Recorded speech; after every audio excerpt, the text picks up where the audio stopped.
So last Friday, Drake was on the show. How much do you love Drake? I can't...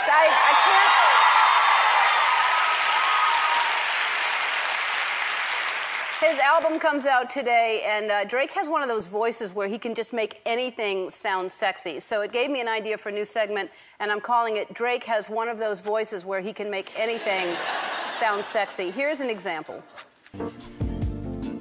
Open the front cover and pull out the toner cartridge assembly.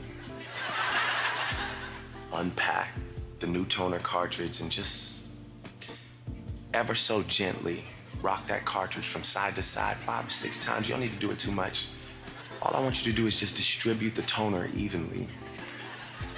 And at that point, you should be ready to just insert that new cartridge until it just clicks. Close that front cover, and lady, you just change the toner cartridge. Proud of you. Thanks, Drake. I will do that. Wonderful. All right. Tune in tomorrow for John Legend reads Mattress Warning Labels. We'll be right back.